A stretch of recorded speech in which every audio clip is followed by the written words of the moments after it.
ঈদ যাত্রার প্রথম দিন।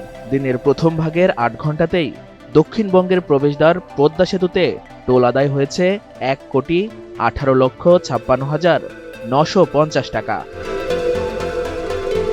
এই সময়ে ১১,৪২১টি যানবাহন পার হয়েছে পদ্মা সেতু দিয়ে।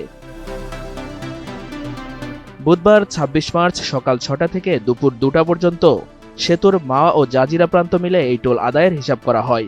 বিকাল ৪টার দিকে পদ্মা সেতুর সাইড অফিসের নির্বাহী প্রকৌশলী আবু সাইদ এনটিভি অনলাইনকে এ তথ্য নিশ্চিত করেছে। আবু সাইদ জানান, আজ ৮ ঘণ্টায় সেতুর মা প্রান্ত দিয়ে ৮,০১৩টি যানবাহন পার হয়েছে। এই ঈদে জামা জুতো অ্যাক্সেসরিজের ডিসকাউন্ট।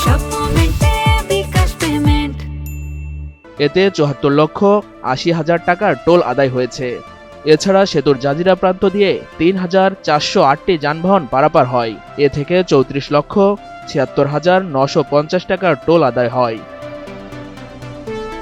প্রকৌশলী আবু সাইদ আরও জানান, ঈদকে ঘিরে পদ্মা সেতু হয়ে মাওয়া প্রান্তে যানবাহনের তেমন কোনো চাপ লক্ষ্য করা যায়নি। এ অবস্থায় রাজধানী থেকে দক্ষিণবঙ্গমুখী যানবাহনগুলো সহজেই নির্বিঘ্নে সেতু পারাপার হচ্ছে।